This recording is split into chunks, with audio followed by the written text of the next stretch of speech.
고맙습니다. 오늘 이 밤에 나오신 여러분들 한 사람 한 사람을 주님의 이름으로 사랑하고 축복합니다. 제가 굳이 이런 말을 안 해도 되겠지만 제가 어제 말씀의 제목, 말씀 내용을 좀 바꿨습니다. 외부 집회이기 때문에 제가 이제 편안하게 할 수 있는 외부 설교들이 있는데 올 1월 들어서 제가 우리 교인들과 함께 나눴던 공동체에 대한 설교를 재직 세미나 재직 훈련이기 때문에 제가 우리 교인들에게 했던 그런 마음으로 여러분들과 이 말씀을 좀 나눠야 되겠다는 생각을 했습니다. 여러분들이 잘은 모르시겠지만 저에게는 먼저 이제 은퇴하신 김장한 목사님이 두 가지 저에게 굉장히 큰 기억을 남겨주셨어요. 하나는 제가 만나교회 담임이 되었을 때 제 사무실에 찾아오셔서 이렇게 좋은 말씀과 더불어서 저에게 안수기도를 이렇게 해주셨고요. 저희 아버님이 돌아가셨을 때 벌써 한 11년이 지났는데 제일 처음으로 우리 목사님이 오셔서 우리 가족들을 위로하고 기도해 주셨습니다. 저에게는 굉장히 가슴에 남는 기억이고요. 또 이제 김장한 목사님이 은퇴하시고 난 이후에 저는 이제 고명진 목사님과 함께 정말 형제처럼 이렇게 지내고 있고, 제가 동생으로 보이죠? 네. 고명진 목사님이 저보다 많이 웁니다. 그래서 제가 오늘 이 교회를 바라보면서 제가 우리 형제와 같은 마음으로 여러분들에게 이 말씀을 전해야 되겠다. 그래서 오늘 하나님께서 여러분들에게 주실 말씀이 있겠다는 일단 여러분들이 기대감을 가지시고요. 또 하나는 제가 그제 갑자기 어지럼증이 와서 가봤더니 병원에 이석이 왔어요. 그래서 그는 이제 정리는 하고 왔는데 아직도 어지러워서 약을 먹고 왔더니 지금 졸려요.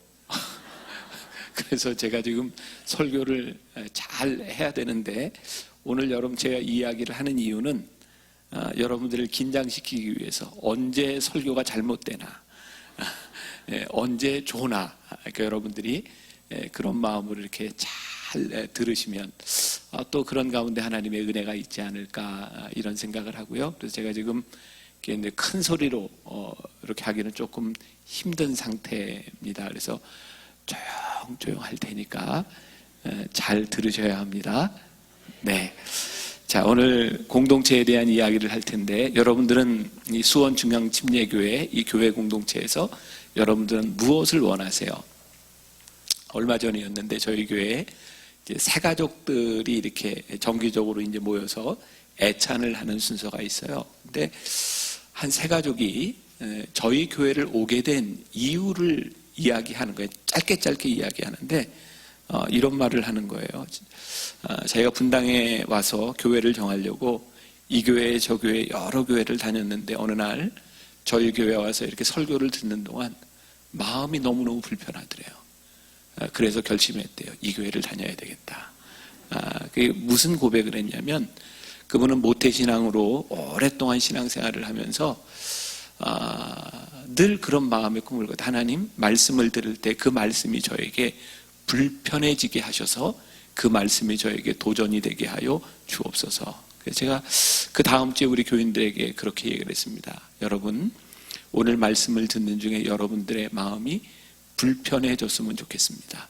무엇 때문에? 복음 때문에, 말씀 때문에 우리들이 불편해지기 시작할 때 우리들 속에서 성령님이 역사하시기 때문이죠.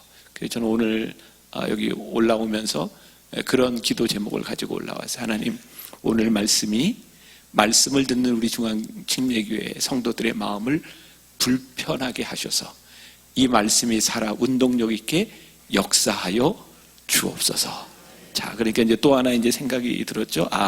내 마음이 불편하면 이게 정상이다, 비정상이다? 정상이다. 그래서 어쩌면 여러분들의 마음을 불편하게 할지도 모른다는 생각이 듭니다. 저는 올해 들어서 첫 주부터 12주 동안 시리즈 말씀을 이렇게 쭉 전했는데 말씀의 큰 주제가 있어요. 참됨이 능력이다. 저는 이 공동체를 보면서도 저도 만나교회 목회를 하는 사람이고 여러분들 수원 중앙침례교회로는 이 공동체에서 이렇게 살아가고 있는데 우리들이 모인다고 하는 그 모임이 정말 참될까? 결국 우리의 모임의 공동체가 힘을 잃어버리는 것, 교회 공동체가 힘을 잃어버리는 것에 대한 문제는 모임은 있는데 참되지 않기 때문은 아닐까? 그런 고민에서부터 참됨에 대한 생각을 하게 되었어요. 공동체를 파괴하는 것은 저는 늘 자기중심적인 생각인 것 같아요. 자기중심적이라고 하는 건 뭐냐?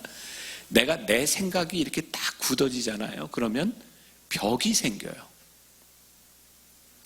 벽이 생기면 내 벽 밖에 있는 사람은 나에게 적이 될 때가 참 많은 것 같아요. 근데 오늘 본문 말씀을 통해서 보면 사도 바울이 지금 여기서 제일 많이 하는 이야기가 뭐냐면 화목, 화평 이런 이야기거든요.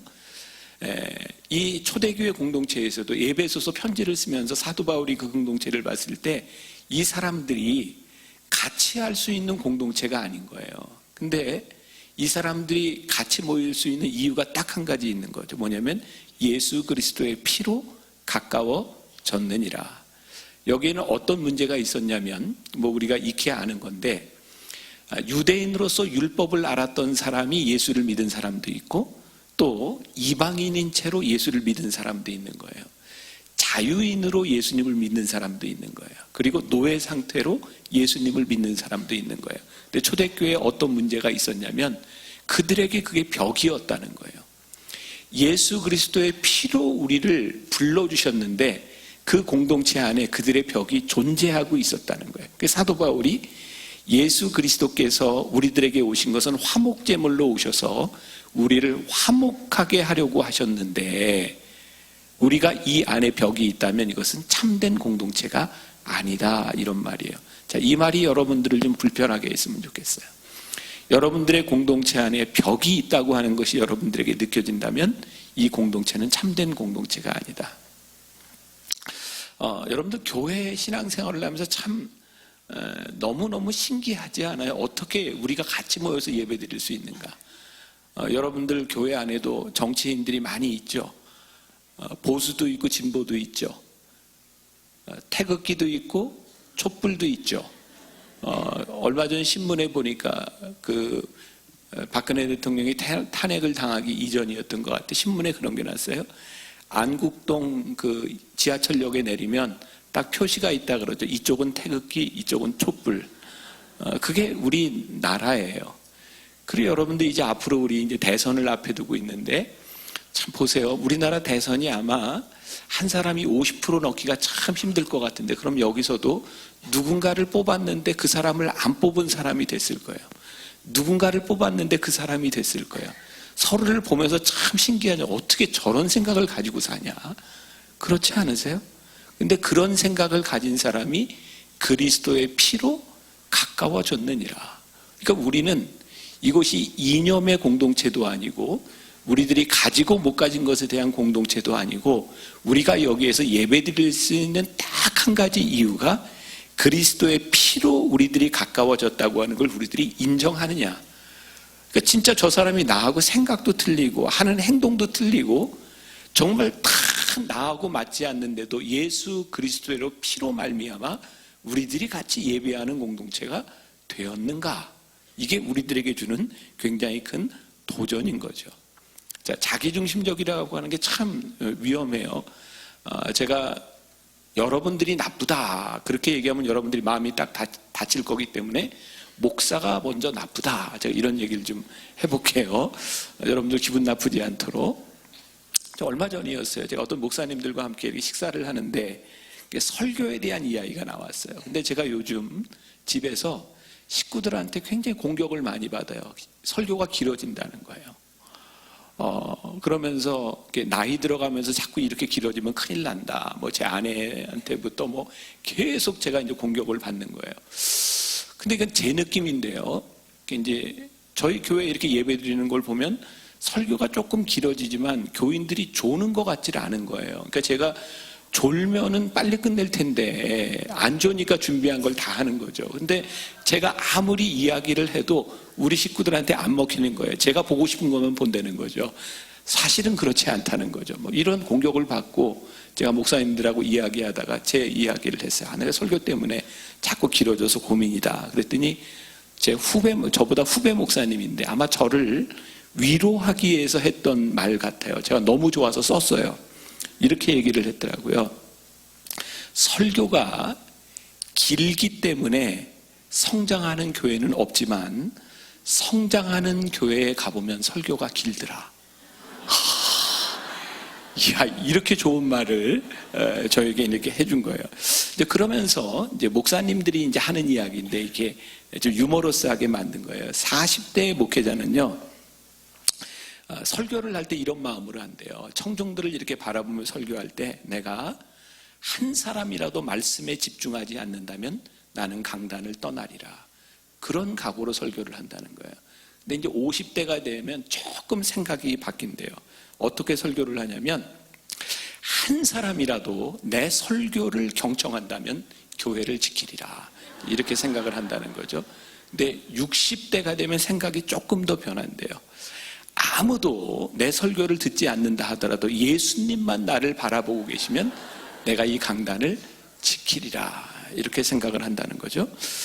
이게 소위 교회 안에서 일어날 수 있는 갈등에 대한 이야기들을 좀 이제 유머러스하게 이제 표현한 거예요. 왜 이런 갈등이 일어날까요?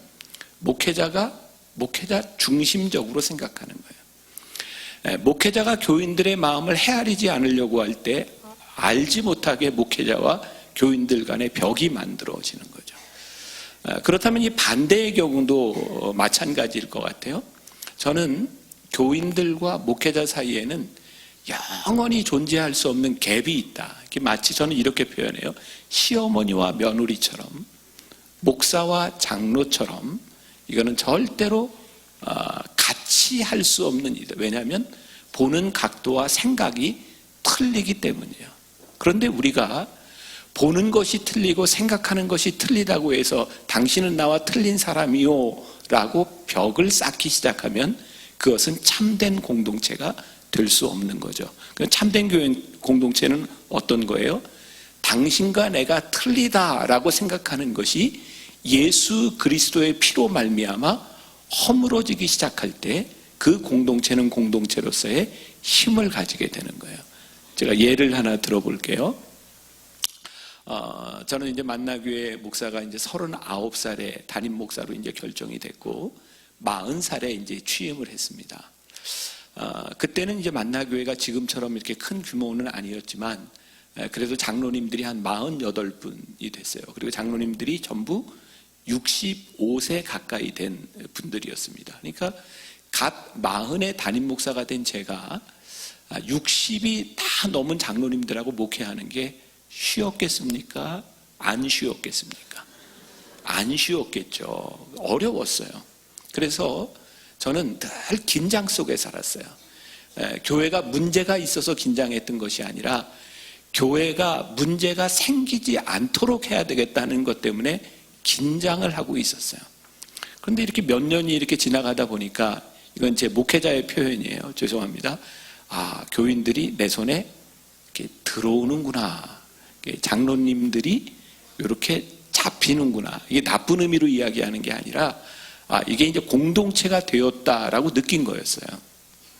그래서 어느 날 회의를 하면서 저희 교회는 이제 제가 담임 목사를 되고 회의할 때마다 두려웠던 거예요. 뭐냐면 회의할 때 반대하는 이렇게 소리가 나오면 제가 어떻게 이걸 감당할까. 그래서 저는 담임 목사가 되고 첫 몇 년 동안은 저희 교회에 어머니 기도실이라고 있어요. 조용히 기도하는 방이거든요. 그러면 회의를 하기 전에 장로님들하고 회의를 하기 전에 늘 그 어머니 기도실에 가서 기도를 해요. 우리가 회의하는 시간보다 더 길게 기도합시다. 그러니까 제 꿈은 회의 시간보다 기도가 긴 교회가 되는 것이 좋겠습니다. 여기에 반대할 장로님들이 없잖아요. 그리고 연말에 중요한 회의가 있을 때는 장로님들과 저와 목사님들이 회의를 할 동안 장로님들 부인 목회자인 사모님들이 다 강대상에서 기도하는 거예요. 회의 끝날 때까지. 회의 시작할 때 제가 이렇게 얘기하라는 거죠. 지금 우리가 회의하는 동안 강대상에서 기도하고 있는 사람이 있음을 생각하고 말을 했으면 좋겠습니다. 말하기가 무척 힘든 거예요. 제가 기도실에서 회의를 하고 한 10개월쯤 지났을 때 장로 선교회 회장님이 저에게 찾아오셨어요. 저에게 심각하게 묻더라고요. 목사님, 꼭 회의를 기도실에서 해야 되겠습니까? 그래서 제가 왜요? 그랬더니 목사님, 기도실에서 회의를 하면 저희가 할 얘기를 다 못합니다. 그래서 제가 이렇게 얘기를 했어요. 기도실에서 못할 이야기라면 하지 않는 게 옳지 않겠습니까? 그게 이제 아주 나쁜 분위기에서 이야기한 게 아니에요. 이제 그렇게 이제 시간들이 지나가면서 회의들이 이제 부드러워졌고, 그러던 이제 어느 날 제가 이제 장로님들과 함께 워크숍을 하면서 그룹별로 이렇게 제가 이런 얘기를 했어요. 장로님들 혹시 교회에 대한 불만이나 저에 대한 불만이 있다면 다 내놓고 우리 한번 발표하는 시간을 가집시다. 그래서 워크숍을 하고 발표를 하면서 저는 정말 깜짝 놀랐어요. 이렇게 저한테 많은 불만이 있는지 몰랐어요. 제가 다 내놓고 얘기를 하라고 했는데 진짜 그럴 줄 몰랐어요. 이제 저에 대한 불만도 이야기하고 장로님들이 생각하는 교회에 대한 방향성 같은 거를 이야기하기 시작했어요. 근데 제가 뭘 깨달았는지 아세요? 교회 안에서 우리는 절대로 마음을 합할 수 없는 공동체구나를 느꼈어요. 왜냐하면 제가 생각하는 것과 장로님들이 생각하는 것, 장로님들도 개개인이 생각하는 것이 너무 달랐어요. 예를 들어서 예배 시간에 어떤 분은 젊은이들이 예배 시간에 들어올 때 커피나 이런 걸 가지고 들어오는 걸, 그런 걸 가지고 들어와서라도 예배 드리는 게 감사하다고 이야기를 하는 분이 있고, 어떤 분은 어떻게 예배 시간에 저런 걸 가지고 들어오냐고 절대 못 가져오게 막아달라는 분이 있어요. 여름이 되면 저희는 또 이제 젊은 사람들도 많고 분당 정서가 그런지 정말 이렇게 민소매에 막 스커트 이렇게 입고 오는 여자들이 있어요. 전 진짜 불편해요, 설교하기가. 그런데 또 어떤 분들은 저렇게라도 입고 오니 얼마나 감사합니까 하는 사람이 있는가 하면 교회 입구에 이렇게 어디 들어가면 드레스 코드가 있잖아요. 이런 복장 안 됨. 이렇게 써놓자는 분들도 있고. 아무튼 하나에서부터 10까지 예배와 교회 행정과 모든 일에 대하여 생각하는 것이 다 다른 거예요. 만일 이 생각을 맞추어 간다고 하면 이거는 평생을 가도 할 수 없는 일이라는 생각이 들었어요. 근데 하나님께서 그때 저에게 그런 지혜를 주셨던 것 같아요. 장로님들에게 이렇게 얘기를 했어요. 제가 이렇게 발표하는 걸 보니까 저에 대하여 이렇게 많은 불만이 있는 것도 정말 놀랐고, 또 우리가 서로 이렇게 생각이 다르다고 하는 것에 대해 너무 놀랐는데, 지금 이 시간부터 우리 생각을 맞추려는 생각을 포기했으면 좋겠습니다. 그리고 지금부터는 우리의 생각을 맞추는 것이 아니라 저기 하나님을 바라보며 우리의 생각이 틀리지만 하나님을 향하여 달려갑시다. 그러면 나와 생각이 틀릴지라도 그것이 하나님을 향한 것이 분명하다면 우리들이 거기에서 만날 수 있지 않겠습니까? 그러면서 저에게 그런 생각이 든 거예요. 우리가 다르다고 하는 것 때문에 일어나는, 이건 한국에 있나 이 땅에 있는 모든 교회들이 가지는 문제거든요. 우리들이 다르다고 하는 것 때문에 일어나는 갈등에 대한 문제를 가지고 생각을 맞추려는 것이 아니라 하나님의 생각이 무엇인지를 묻기 시작할 때 우리는 참된 공동체를 향해 달려가기 시작하는 거죠. 여러분, 어떤 교회에서 있었던 일인데 참 재밌죠. 그 교회는 회의를 하면 그렇게 회의를 너무너무 길게 한대요. 예를 들어서 추수감사절이 돼서 이렇게 회의를 하면 이번 추수감사절에 떡을 할 거냐 말 거냐 이걸 가지고 1시간쯤 토론을 한대요. 그래서 이제 결론이 떡을 합시다. 그러면 1시간 또 토론이 되는 거예요. 그럼 어떤 떡을 할까요? 그거 가지고 이렇게 토론이 이루어지는 거예요. 그래서 그 목사님이요, 교인들한테 이렇게 물어봤대요. 왜 우리는 이렇게 열심히 토론하고 이렇게 열심히 토론하다 싸웁니까? 그랬더니 교인들이 똑같이 대답하더라는 거예요. 잘하려고 하죠. 그래서 목사님이 이렇게 얘기해요. 지금 이 순간부터 우리 잘하려고 하지 맙시다. 여러분, 교회 공동체 안에서 우리의 벽이 세워지는 것이 있는데 적어도 우리 교회 공동체에 속한 사람들이 교회를 허물기 위해서 벽을 세우지 않는다는 거예요. 우리들이 복음을 모르기 때문에 벽을 세우는 것이 아니라는 거예요. 문제는 우리들이 잘하자는 거죠. 그런데 이 잘하자고 하는 것이 자기 중심적이 되기 시작할 때, 내가 원하는 것이 무엇인지를 생각할 때 교회 공동체에 문제가 생기기 시작하는 거예요. 저는 이렇게 개교회 집회를 가끔 가면 교인들에게 물어요. 근데 솔직하게 얘기하는 사람은 저는 거의 못 봤어요. 제가 이런 물음을 던지고, 여러분들은 속으로만 대답하세요. 여러분들은 고명진 목사님 목회에 대해서 다 만족하세요? 그러니까 속으로만 대답하세요. 자, 그리고 여러분들은 정말 목사님이 다 좋으세요? 근데 가만히 생각해 보세요. 어떤 때는 목사님이 좋고 어떤 때는 목사님이 안 좋아요. 근데 여러분들이 우리 목사님 참 훌륭해라고 생각할 때는 어떤 때인가요? 제가 100% 맞힐 수 있어요. 어쩜 목사님의 생각이 내 생각하고 똑같아. 그러면 목사님은 좋은 목사님이에요. 그런데 내가 생각하는 것과 달리면 그 목사님은 좋은 목사님이 아닌 거죠. 이 교회뿐만 아니라 이 땅에 있는 모든 교회의 메커니즘이 동일하다는 거예요. 저는 만나교회 목회를 하면서 교인들이 저에게 예배를 마치고 나갈 때 저에게 이런 인사를 제일 많이 하겠죠. 목사님 오늘 은혜 받았습니다. 은혜 받았습니다. 저에게 좋은 얘기잖아요. 근데 하나님이 저에게 뭘 늘 저에게 잊지 말라고 말씀하시는지 아세요? 은혜 받은 사람은 말하지만 은혜 받지 않은 사람은 절대로 말하지 않는다. 그러니까 나가면서 목사님 오늘 설교가 그게 뭐예요? 이러고 나가는 사람 보셨어요? 없어요. 저에게도 주일이면 10,000명이 예배를 드려요. 그러면 저에게 은혜 받았습니다 라고 얘기하는 사람 다 꼽아야 10명도 안 돼요. 결국 우리들은 참 다른 생각을 가지고 있는 공동체 안에서 살아가는데, 오늘 사도 바울은 이야기하기를 우리들 속에 있는 그 벽, 그것을 허무는 것이 문제다. 자, 그러면 우리는 왜 우리의 벽을 세울까요? 자, 여러분들이 알 수 있는 문제를 낼 테니까 대답을 해보세요. 인류 역사상 가장 긴 담이 세워졌어요. 뭘까요? 네? 아담? 전 그런 얘기 하려고 그런 거 아닌데, 이거 진짜, 이게 넌센스 아니에요. 네. 저를 너무 우습게 보셨어요. 네. 자, 이게, 제가 하나 배웠네. 아담이구나. 적어놔야 되는데, 이거 아담. 이번 주일날 설교 때 우리 교인들한테, 자, 우리 목사님 그 메모 좀 해놓으세요. 네, 네. 아담. 네. 자, 그런 거 아니고, 자, 인류 역사상 제일 긴 담을 쌓은 게 뭐죠? 만리장성이에요, 만리장성. 저를 너무 우습게 보지 마세요. 만리장성. 자, 만리장성을 누가 쌓았죠?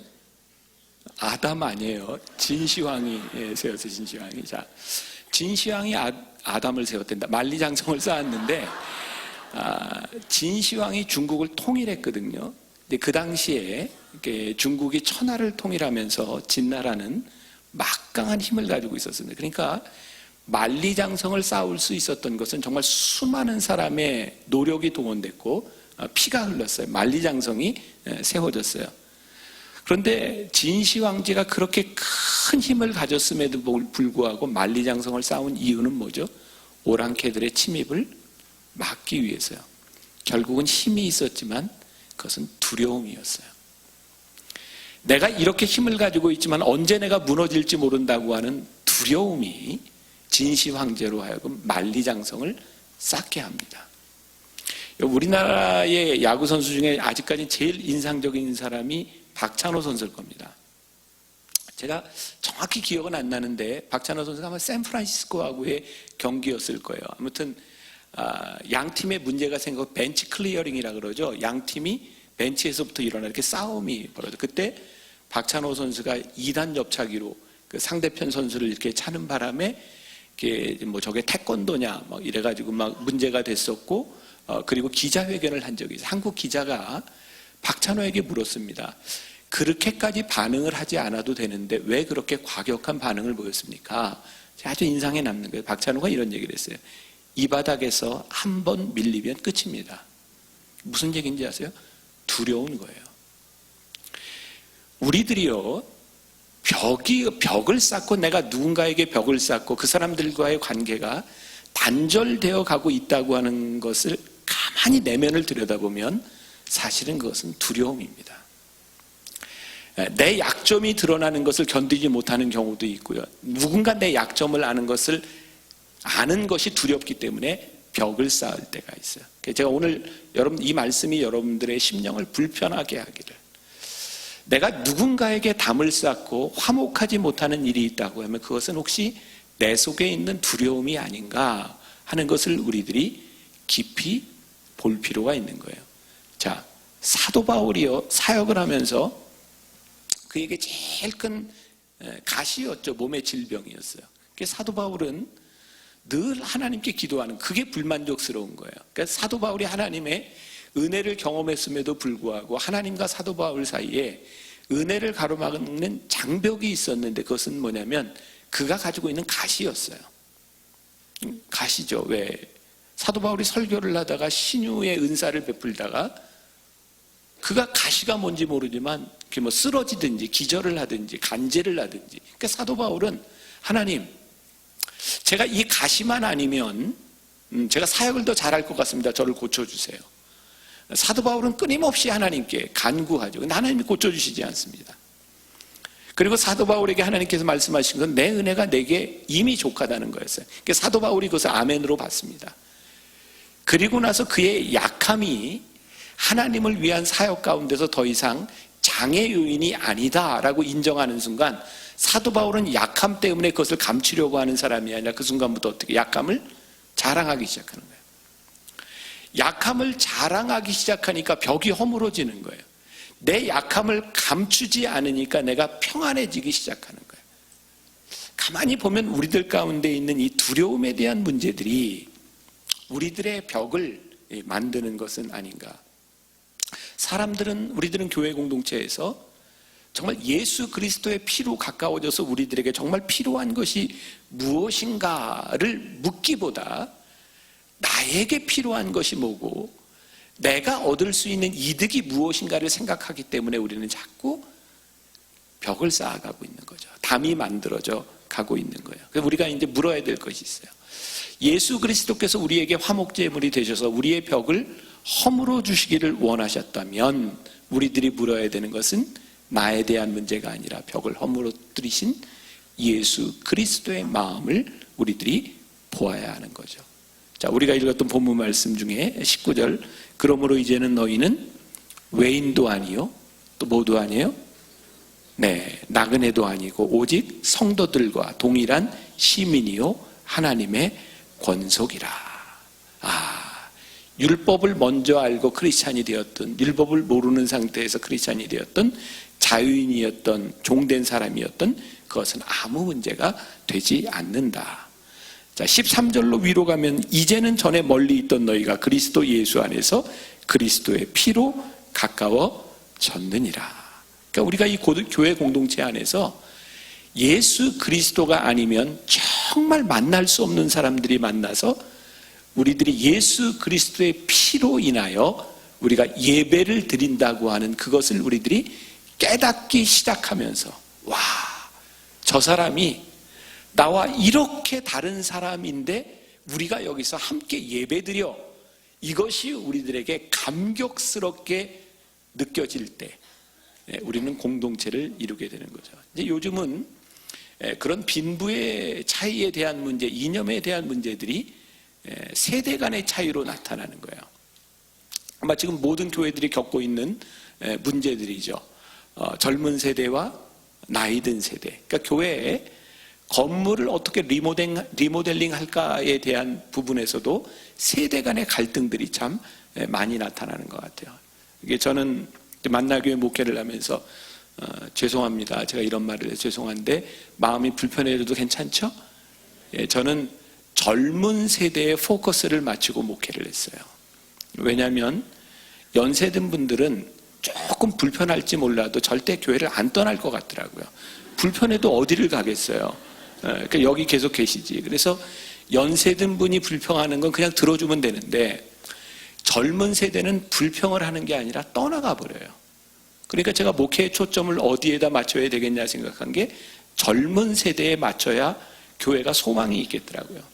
그래서 제가 이제 예배 스타일부터 찬양 스타일까지 젊은이들 스타일로 이렇게 바꿔가기 시작했어요. 그랬더니 이제 어른들이 이제 많이 불만을 이야기하기 시작한 거예요. 제가 그때 이런 이야기를 했어요. 그때는 제가 지금보다 젊었을 때지만 저도 앞으로 나이가 듭니다. 헌신이라고 하는 것은 내가 젊은 시절에 이만큼 헌신했으니 이제는 내가 헌신의 보상을 받아야 되겠습니다 라고 생각할 때 헌신은 끝나는 겁니다. 헌신은 끝까지 하는 것이 헌신이고, 이 젊은 세대들이 우리 교회에 들어오게 되면 이 젊은 세대들이 여러분들을 따라 헌신하게 될 것입니다. 그래서 지금은 젊은 세대에게 좀 포커스를 맞추고 싶습니다.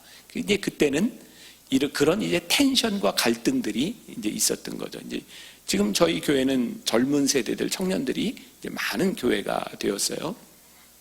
제가 한 번은 2002년 월드컵 때니까 제가 이제 막 담임되고 나서 이제 그 무렵이었어요. 제가 어른들을 설득하기 위해서 이런 얘기를 했어요. 여러분들 한번 제 얘기를 듣고 기억을 이렇게 탁 떠올려 보면서 행동으로 옮기셔야 돼요. 준비되셨어요? 자, 행동할 준비. 자, 대한민국. 네, 제가 예배 시간에, 설교 시간에 이렇게 했어요. 대한민국. 네, 근데 어른들이 사실 이 박수를 잘 못 치는 게 정상입니다. 왜냐하면 이게 엇박자예요. 우리가 그냥 딱딱딱 딱딱 쳐야 되는데 딱딱딱딱 이게 엇박자로 가거든요. 젊은 세대들이 앞에서 찬양할 때 박수 맞히기가 참 힘듭니다. 이 사람들은 여러분들하고 반대로 박수를 칩니다. 그렇죠? 네. 그래서 젊은 세대와 안 젊은 세대를 구분하는 아주 확실한 방법은 찬양할 때 박자를 어디에 맞추는가를 보면 금방 압니다. 근데 제가 대한민국하고 이 박수를 이렇게 했더니 잘 못 맞춰요. 그래서 제가 이렇게 얘기를 했어요. 여러분들이 이 박수를 잘 맞추면 젊은이요, 이 박수를 못 맞추면 안 젊은이이니 다시 한번 해봅시다. 대한민국. 되잖아요. 되잖아요. 단지 우리가 불편할 뿐인 거예요. 우리가 불편함을 참지 못하기 때문에, 내가 원하는 것대로 살아가려고 하기 때문에 우리들은 벽을 쌓고 사는 거죠. 그러니까 여러분들이 이 교회의 다음 세대를 생각하며 미래 세대를 생각한다면 여러분들이 헌신해야 될 것이 많은 거고요. 우리 젊은이들에게 믿음이 들어가서 이 젊은이들이 이 교회 공동체가 우리를 위하여 이렇게 헌신했으니 우리가 어른 세대를 위하여 무엇을 헌신할 거라는 생각을 하기 시작할 때 우리는 그리스도의 피 안에서 가까워지는 공동체가 되는 거예요. 이 공동체를 허무는 건 뭐예요? 내가 원하는 것만을 고집할 때죠. 헨리 나우엔이라고 하는 영성 신학자가 있습니다. 헨리 나우엔은 공동체에 대한 고민을 가지고, 헨리 나우엔 아시죠? 유명한 영성 신학자니까. 그가 데이브레이크라고 하는 그 장애인들을 위한 공동체에 들어가게 됩니다. 거기서 이제 사역을 하죠. 중증 장애인들을 돌보는 일을 합니다. 근데 헨리 나우엔이 고민에 빠지는 거예요. 내가 아무리 그들을 섬겨도 나는 그들과 하나이지 못하구나. 섬기기는 하는데 내가 공동체의 일원이라는 것을 못 느끼는 거예요. 그 과정에서 헨리 나우엔이 이제 공동체를 깨닫게 되는데, 그 이유가 무엇이냐면 나는 그들을 섬기려 하면 섬기려 할수록 나는 그들과 공동체가 아니구나. 왜냐하면 섬긴다고 하는 마음 가운데는 이미 너는 나와 틀리다는 의식을 가지고 있는 거예요. 제가 미국에서 공부할 때 저는 이제 선교학을 공부했거든요. 그때 이제 예일 대학의 그 센터에서 선교학 박사과정을 하는 사람들이 다 모여서 함께 이제 스터디를 할 때였어요. 미국 교수 중에 아주 유명한 백인 교수가, 이제 그 당시 벌써 20년 전이에요. 앞으로 선교학의 중요한 흐름 가운데 하나가 우리 선교사들이 인카네이션 하자, 인카네이션 티오리라고 하는 걸 얘기했어요. 뭐냐면 예수님께서 그들과 함께 되셨던 것처럼 너희들이 선교지에 가면 그들과 함께 되라. 좋은 이야기잖아요. 근데 제가 강의를 듣다가 불현듯 이런 생각이 들었어요. 예수님은 하나님이시기 때문에 우리들에게 인카네이션 하는 것이 이게 복음이지만, 백인들이 다른 나라에 가서 우리가 인카네이션 합시다라고 하는 말 가운데는 자기들은 이미 우월하다, 이런 생각을 가지고 있는 거예요. 제가 그 얘기를 했어요. 이게 정말 인카네이션이라고 하는 말을 사람들이 쓸 수 있는 말입니까? 굉장히 불쾌해하더라고요. 왜? 동양 남자가 얘기를 했으니까. 가만히 보면 우리들의 마음속에 헨리 나우엔이 고민했던 것처럼 여러분들이요, 어려운 사람을 위해서 또 누군가를 위해서 많이 헌신할 수 있어요. 근데 헌신하고 섬긴다고 하는 것이 우리를 진정한 공동체로 만들어주는 것이 아니라, 내가 그 공동체의 일원임을 느끼기 시작하지 않는다면, 예수의 피로 우리가 하나 된다는 것을 느끼지 못한다면 우리의 섬김 속에 이기심이 들어가 있는 거예요. 나는 섬긴다고 하지만 내가 우월해서 누군가를 섬긴다고 하는 그 자만의 의식 가운데서 살아. 굉장히 힘든 얘기죠. 아니, 그렇게 섬기는 것만 해도 대단하잖아요. 남들 하지 않는 거, 그 시간 내서 섬기는 것만 해도 대단하잖아요. 그럼에도 불구하고 헨리 나우엔이 고민했던 공동체에 대한 모습은, 내가 그들과 함께 고통을 나누기 전까지 나는 그들과의 공동체의 일원이 되지 못했다라는 고백을 해요. 그래서 그 책에서 헨리 나우엔이 그 사막의 교부였던 아가톤 신부에 대한 이야기를 해요. 제가 이제 대충 이야기를 하면, 아가톤이라고 하는 신부가 이제 수도원에서 만든 물건을 가지고 팔려고 시장에 나아가는데, 그 입구에 다리를 쓰지 못하는 사람이 앉아 있다가 아가톤 신부에게 이렇게 말을 해요. 나를 좀 시장까지 데려다 주시오. 그래서 아가톤 신부가 업고 갑니다. 시장에 도착했더니 여기에 내려주시오. 내려줬어요. 그랬더니 이 사람이 묻는 거예요. 뭘 하러 오셨소?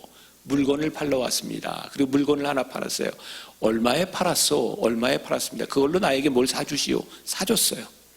또 물건을 팔아서 나에게 사주시오. 또 사줬어요. 그리고 이제 갈 때가 됐더니 이 장애인이 이제 아가톤 신부에게 나를 다시 데려다 주시오. 그래서 데려다 줬어요.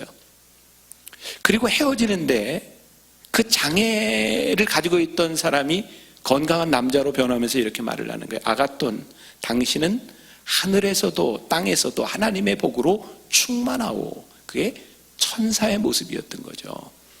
근데 헨리 나우엔이 그 얘기를 들으면서 마음이 불편했다는 거예요. 이유가 뭐냐면, 우리들 주변에는 어려운 사람들을 돕는데 저 사람이 진짜 어려운 사람인지 아니면 어려움을 빙자해서 나를 힘들게 부려먹는 사람인지 구별하지 못할 때가 있다는 거예요. 우리가 어려운 사람을 돕는다고 우리들에게 늘 기쁨이 오는 것이 아니라, 어려운 사람을 도운 것 때문에 우리들이 상처를 받을 때도 많이 있다는 거예요. 그래서 그런 상처와 그런 경험이 있기 시작하면 우리들이 공동체를 이루는 것이 힘들어지는 거예요. 내가 상처받으면 어떡하지? 근데 헨리 나우엔이 이런 이야기를 합니다. 아가톤 신부가 불편한 마음을 가지지 않았던 거하고는 달리 왜 우리는 그 얘기를 들으며 불편한 마음을 가질까요? 이유는 딱 한 가지입니다. 아가톤 신부는 그 사람에게 무언가를 베풀면서 그 사람이 어떤 사람인지, 속는지 속지 않는지를 생각하지 않고 그냥 그렇게 해줬다는 거예요. 우리들이 누군가를 돕는다라고 했을 때 우리들이 돕지 못하고 어려운 사람들과 공동체를 이루지 못하는 것 가운데 하나는 우리 마음 가운데 늘 저것이 진짠가? 그런 마음이 있다는 거죠. 그래서 헨리 나우엔은 이런 표현을 씁니다. 우리들이 공동체를 이루기 위해서는 개방된 자세가 필요하다. 내가 무엇을 얻고 내가 무엇을 바라는 것이 아니라 그냥 있는 그대로 들어줄 수 있는 마음이 있을 때 우리들은 공동체를 이룰 수 있다. 자, 이 말이 얼마나 어려운 말인지를 저는 알아요. 그러면 우리가 이렇게 공동체가 됐다고 생각하고 내가 한없이 사랑을 주었는데 내가 속으면 너무 억울하지 않습니까? 여러분 그렇지 않아요? 그리고 여러분들을 제일 힘들게 하는 게, 내가 그렇게 사랑하고 내가 정성을 쏟아주었는데 내 마음을 이해해 주지 못하고 나를 배신한 사람 때문에 우리 너무 힘든 거 아니에요? 저는 이렇게 교인들을 보잖아요. 제가 진짜 솔직하게 이야기를 해도 될까요? 네, 솔직하게. 제가 솔직하게 얘기를 하면 교인들은 목회자보다 착합니다. 그러니까 목회자는 여러분들보다 나쁘다 이렇게 생각하면 돼요. 저는 적어도 그렇게 생각을 해요. 교인들은 대부분 참 순수하고 순진해요. 제가 이렇게 목회자의 눈으로 보면요, 목회자의 눈으로 보면 이제 여러분들도 어떤 이제 선교사님이 여기서 이제 설교를 하거나 또 여러분들 선교지에 가면 이 평신도들은 참 불쌍히 여기는 마음이 있어요. 그래서 이렇게 잘 돕고 잘 연결하고 물질적인 후원도 주죠. 근데 정말 좋은 사람에게 도움이 가면 참 좋은데 이제 목회자의 눈으로 딱 보면 죄송해요. 저건 사기꾼이야. 제 눈에 보이는 거예요. 근데 사기꾼들은요, 어쩌면 그렇게 마음이 여리고 마음이 넓고 돈을 잘 쓰는 사람을 한눈에 알아보는지 몰라요. 정말 나쁜 사람은요, 먹잇감을 찾아요. 죄송합니다. 정말 죄송해요. 그런 게 보이는 거예요. 제 속에 고민이 되는 거예요. 저 교인에게 얘기를 해주고 싶은 거예요. 저 사람 그런 사람 아니니까 대충 도와. 저 사람이 그렇게 어려운 얘기하는 거 당신한테만 얘기하는 거 아니라 다른 사람에게도 똑같이 얘기해. 그러니까 진짜 착하고 순진한 사람은 도움을 받지 못하고 정말 사람들의 마음을 움직이고 이용하는 사람들은 여러 도움들을 받는 거예요. 근데 어느 날 하나님이 저에게 그런 마음을 주시더라고요. 놔둬라. 그게 그 사람의 복이니라.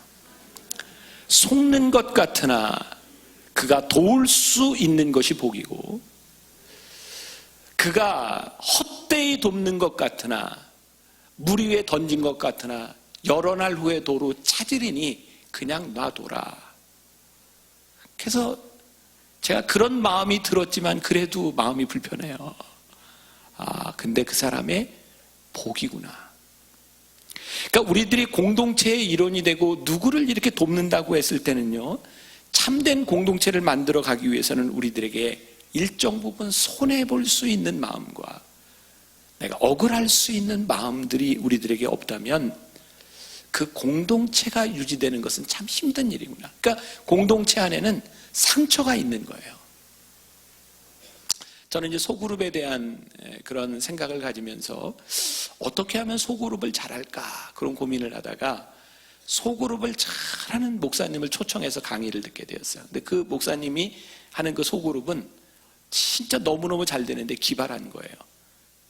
여러분들은 그렇게 하는지 안 하는지 모르겠어요. 연말이 되면 이 목사님은 이제 소그룹의 리더들을 벽에다 쫙 써놓는 거죠. 그리고 교인들로 하여금 리더를 찾아서 들어가게 합니다. 그러니까 물론 인원은 정해져 있겠지만 나는 이 리더 밑에 들어가. 공포스럽지 않으세요? 여러분들에게 그렇게 여러분 그렇게 하시나요? 아니죠. 생각해 보세요. 교인들이요, 리더를 보고 나는 이 리더가 좋아라고 들어가는데 리더인 내 이름 밑에 사람이 없다고 생각해 보세요. 그 교회가 공동체가 잘 되는 거예요. 왜? 좋아하는 사람들이 들어갔으니까. 저에게 이런 질문이 들었어요. 공동체가 커지고 잘 모이면 참된 공동체일까?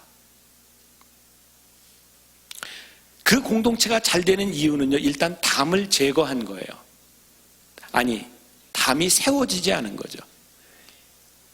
진정한 공동체에는 어떻게 이루어지는지 아세요? 담이 허물어질 때 공동체가 이루어지는데 우리는 담을 허무는 수고를 하지 않기 위해서 담을 없애버리는 거예요. 무슨 얘기예요? 담이 없는 공동체를 만드는 거예요. 부대낌이 없어요. 성장이 없어요. 내가 그리스도의 피로 가까워진 것에 대한 스트러글이 없어요. 공동체가 잘 모일 수는 있으나 그 공동체가 되어가는 과정이 없어요. 사도 바울이 이야기했던 예수님께서 우리들에게 화목제물이 되어 우리의 담을 허물어뜨리시는 막힌 담을 허시는 그 과정을 통해서 공동체는 힘을 가지는 거예요. 근데 우리들이 이 공동체를 만들어가는 이 스트러글을 경험하지 않으려고 요리조리 피해가고 있다면 교회는 공동체로서의 힘을 잃게 되는 거죠. 여러분들 공동체 안에서 싸움이 있는 것은 아주 당연한 일입니다. 문제는 잘 싸워야 되는 거죠.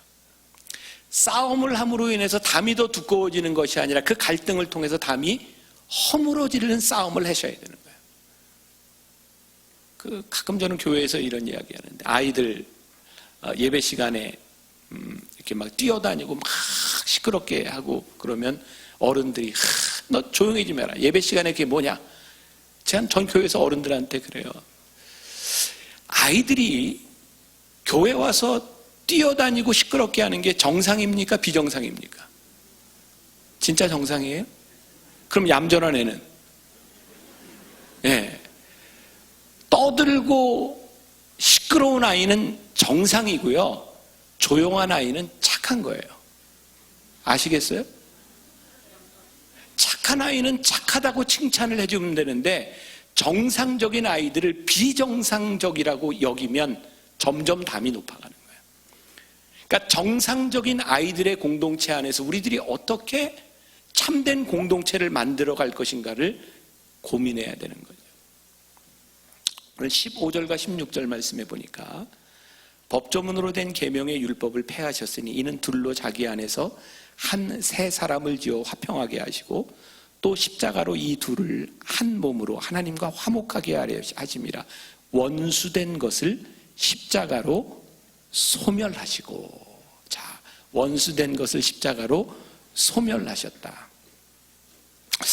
여러분들이 이 말씀을 조금 잘 이렇게 주의 깊게 들었으면 좋겠다 싶은데요. 저는 요즘 한국 교회를 보면서 안타까운 게 있어요. 그러니까 여러분들 마음 굉장히 불편하게 할지 모르겠어요. 진짜 불편하게 할지 모르겠는데, 제가 이제 선교학을 공부하고 한국에 들어왔을 때요.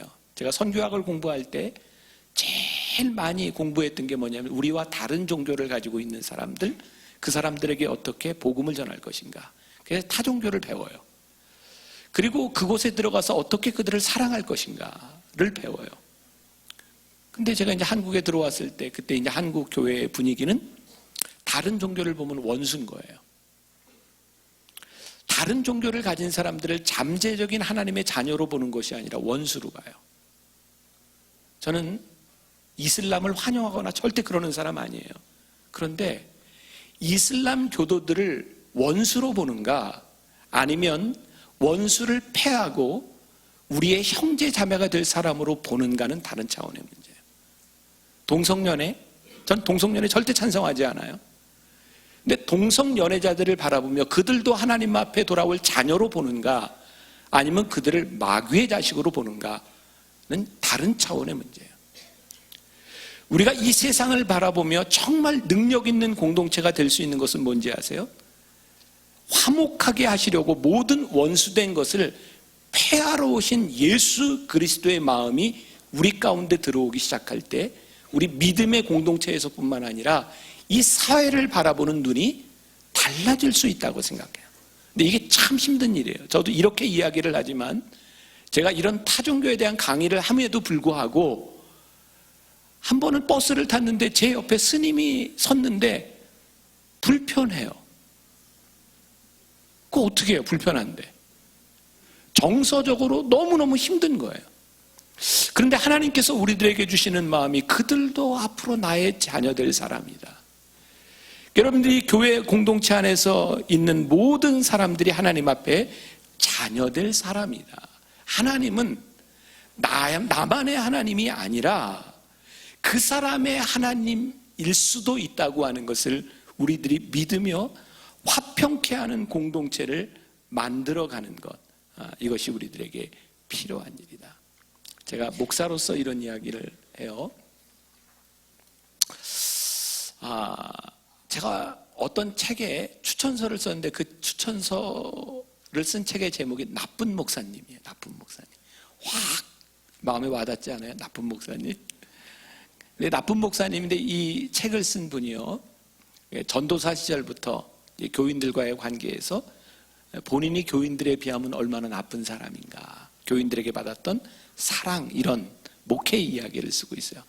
이 목사님이 처음으로 어떤 시골교회 전도사로 부임을 하게 되었는데, 이제 연세 많은 어른들과 함께 이렇게 이제 예배를 드리는데 동네 목사님이 귀뜸을 해준 거예요.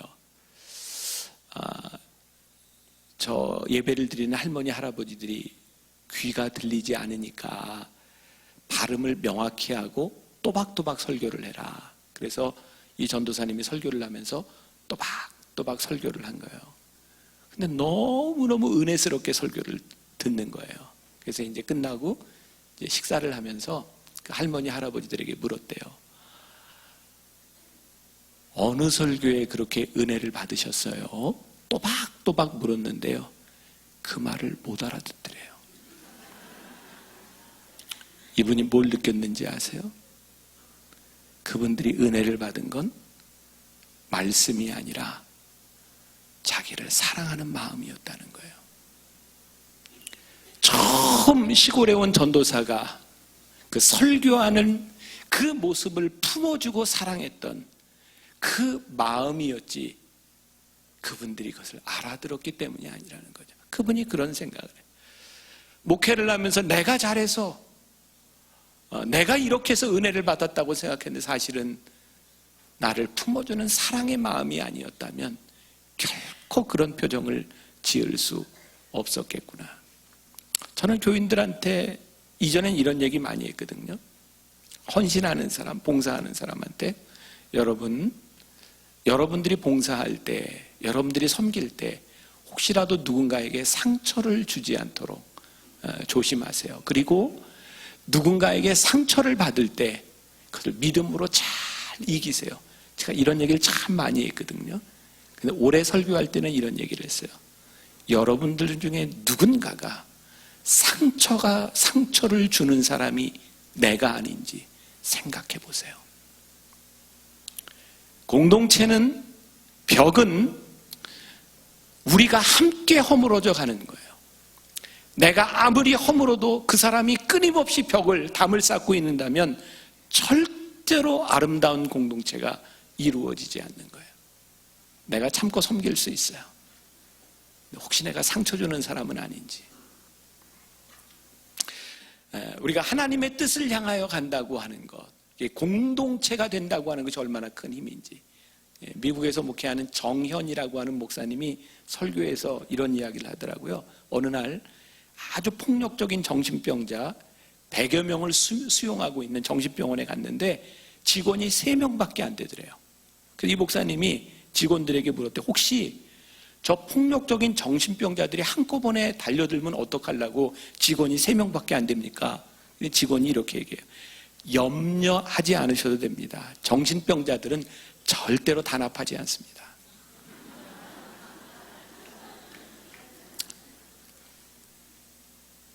숫자에 있는 것이 아니에요. 진정한 공동체의 힘은요, 우리가 하나가 되어지는 거예요. 그게 힘이에요. 마지막으로 21절에 그의 안에서 건물마다 서로 연결하여, 너무 멋있어요. 주 안에서 성전이 되어간다. 야, 우리가 진정한 공동체를 이루어지는 아주 클라이맥스죠. 담이 허물어지는 것으로 끝나는 것이 아니라 한 사람 한 사람 벽돌이 되어 성전이 되어가는 거예요. 그러니까 진정한 공동체에는요, 우리들이 성전이 되어져서 우리들 안에서 거룩한 공동체가 만들어질 때 공동체는 아름다운 힘이 생기는 거죠. 제가 마지막으로 이야기 하나만 하고 이제 마치려고 하는데, 제 삶에 아주 소중한 경험들이 많이 있는데, 이제 그 중에 하나가 처음에 제가 열심히 사역하다가 허리를 다쳐서 수술을 했던 때예요. 그때가 28살 때 제가 처음 수술을 한번 받아봤어요. 제가 3, 4년 전에 와서도 여러분들에게 얘기했는데 기억하시는 분이 있는지 몰라요. 여러분들 참 잘 잊어버리니까. 제가 그렇게 물었었죠. 여러분들 중에 전신마취 해본 분 손 들어보세요. 전신마취. 네, 전신마취. 네, 꽤 되네요. 네네. 제가 그렇게 얘기했던 거 기억나세요? 전신마취도 안 해보고 인생을 얘기하지 마라. 그런 얘기 제가 안 했었나요? 저는 우리 교인들한테 진짜 전신마취 안 해보고 인생을 얘기하지 마세요. 전신마취 제가 처음 28살 때 그때는 허리 수술이 그렇게 쉬울 때는 아니었대요. 요즘은 참 간단하게 하는데 꽤 오랜 시간 제가 수술을 했어요. 전신마취를 하면 산소호흡기 꽂잖아요. 그리고 전신마취 하는 사람은 누구나 다 각서를 씁니다. 어떤 사고가 일어날지 모르니까. 전신마취를 하면 자가호흡이 안 되는 거예요. 산소호흡기로 호흡을 하죠. 제가 이제 허리 수술을 다 마치고 막 의식이 들 때였어요. 의식이 들 때 저에게 가장 먼저 느껴졌던 건 꽂아놓은 산소호흡기가 답답한 거였어요. 빨리 빼고 싶은 거예요. 근데 제가 말로 표현할 수도 없고 손발도 다 이제 묶여 있는 상태인 거죠. 못 움직이는 거죠. 의사가 오더니 저에게 정신이 드냐고. 그래서 제가 이제 정신이 든다고 하는데 이게 너무 답답해서 이거를 빼달라고 말은 못 하는데 하니까 이게 자꾸 빨려 들어가는 거예요. 그러니까 너무 아픈 거예요. 의식이 돌아오니까. 근데 이걸 안 빼주더니 저한테 의식이 드냐고. 아이 들었다니까 안 빼주는 거예요. 그러면 저에게 발가락을 움직여 보래요. 이 발가락은 무슨 빼달라고 하는데 자꾸 들어가는데 빼줄 생각을 안 해. 발가락을 움직이래요. 안 되겠더라고요. 그래서 발가락을 움직였더니 그때 이제 빼주는데 진짜 이게 안에 이렇게 들어가서 지금 같으면 이게 정말 의료 이게 수술해도 했을 거예요. 이게 목에 이제 살점이 피가 이렇게 같이 이렇게 나오는 거예요. 왜 그땐 그렇게 했는지 몰라요. 그리고 내가 이제 병실에 이렇게 들어가서 이제 회복하고 있는데 굉장히 중요한 진리를 하나 깨달은 거예요. 우리는 생명을 이야기할 때 살아있냐, 심장이 뛰냐, 눈을 뜰 수 있냐. 우리는 심장을 이야기하는데 그 순간에 내가 정신이 돌아왔다라고 하는 걸 표시하는 방법이 발가락 움직이는 거예요. 저에겐 굉장히 소중한 경험이었어요. 고린도전서 12장에 보면 우리를 예수 그리스도의 지체로 비유를 하고 있는데 우리 지체 중에 어떤 것도 필요하지 않은 것이 없는데 그렇구나. 어떤 때는 내가 살아있다는 증거가 저 보이지 않는 발가락 하나 움직이는 것으로 내가 살아있음을 증명할 수 있을 때가 있구나. 우리 수원중앙침례교회 공동체가 참된 공동체로 정말 건강한 공동체라고 하는 것은 누군가 앞에 드러난 생명줄과 같은 동맥줄과 같은 사람이 아니라 저 실핏줄 같은 누구 하나가 살아있는가, 그가 건강한가, 그것이 보이고 그것이 증명되기 시작할 때 이 공동체는 살아있구나, 참된 공동체이구나 라는 것을 우리들이 알 수 있는 것이 아닐까. 오늘 참된 공동체가 능력이다. 수원중앙침례교회 이미 큰 교회예요. 근데 요즘 저에게도 드는 도전인 거예요. 사람이 많기 때문에 절대로 교회는 힘이 있지 않아요. 사람이 더 모인다고 이 공동체가 참된 공동체라고 누구도 얘기하지 않아요. 이 공동체 안에서 허물어지는 담이 보여지고 이 공동체 안에 아무에게도 드러나지 않았던 그 누군가가 움직이는 것들이 보여지기 시작할 때 이 공동체는 참된 공동체가 되는 거죠. 오늘 우리가 한번 우리 공동체의 모습들을 생각하며 이렇게 기도하는 시간 가졌으면 좋겠는데 혹시 옛날 찬양인데 주는 평화 아시나요? 주는 평화 막힌 담을 모두 허셨네. 주는 평화 우리의 평화 주는 평화 주는 평화 막힌 담을 모두 허셨네. 주는 평화 주는 평화 우리의 평화 우리의 평화 염려 다 맡겨라 염려 다 맡겨라 주가 돌보신다 주가 돌보시니 주는 평화 주는 평화 우리의 평화 우리의 평화 염려다 맡기라 염려다 맡기라 주가 돌보시니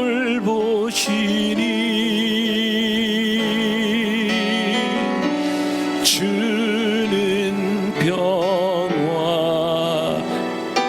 우리의 평화 우리의 평화 다시 한번 염려다 맡기라 염려다 맡기라 주가 돌보시네 주가 돌보시니 주는 평화 주는 평화 우리의 평화 우리의 평화 염려다 맡기라 다 맡기라 주가 돌보시니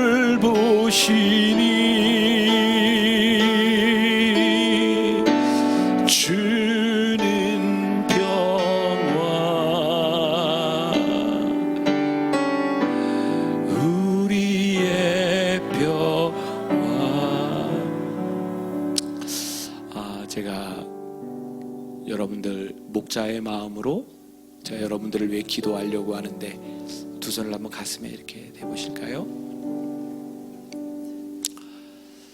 하나님 우리 사랑하는 우리 중앙교회 성도들이 가슴에 손을 얹었습니다. 하나님 우리의 가슴에는 답답한 것이 참 많습니다. 벽이 있기 때문입니다.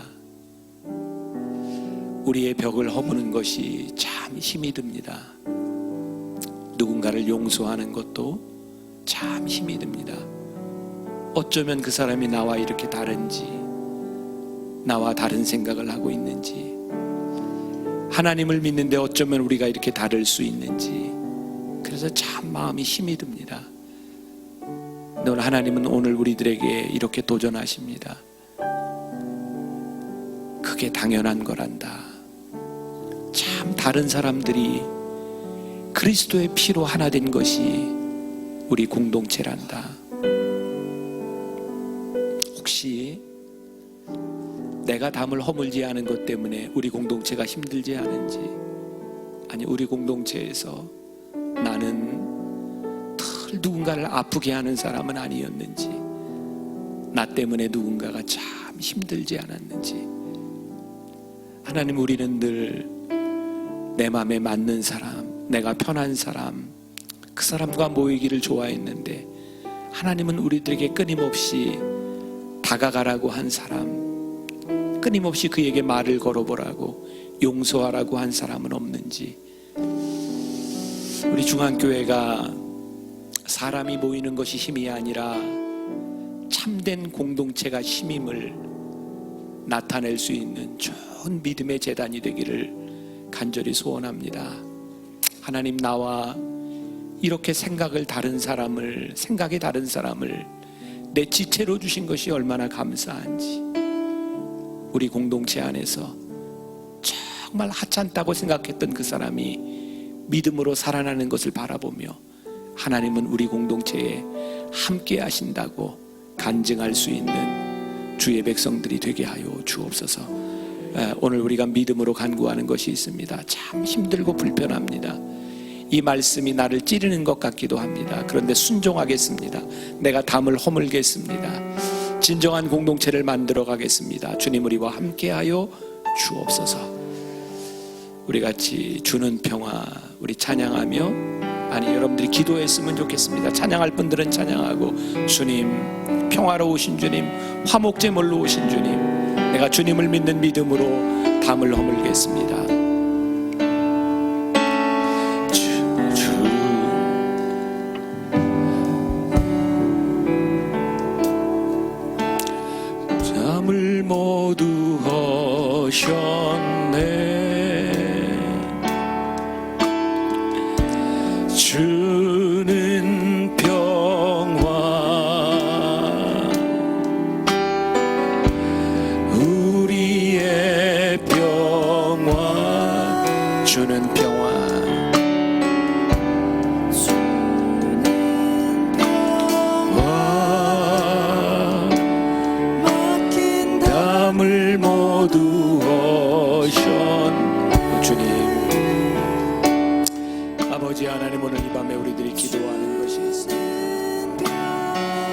아버지 하나님, 우리의 마음속 깊은 곳에서 주님 앞에 기도하는 것이 있습니다.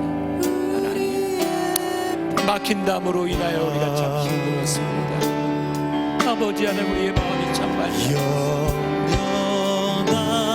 아버지 하나님, 우리가 이 문제를 어떻게 해결할 수 있을까? 하나님, 내가 어떻게 우리의 마음을 아버지 하나님, 우리들에게는 약한 것과 좀 많습니다. 주님 믿음으로 하나님 평화 주님 아버지 하나님을 이야기를 원합니다. 오 성령님, 오늘 이 시간 우리 가운데 임재하소서. 아버지 하나님, 잔잔하게 우리들 가운데 역사하신 하나님의 성령께서 우리를 아버지 하나님이 거룩한 영으로 아버지 하나님을 전하시는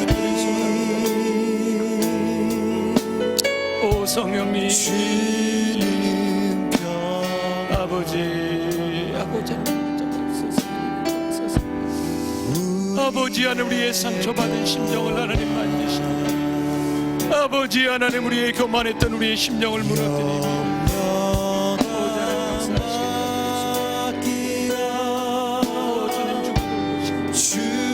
아버지 하나님 역사하시니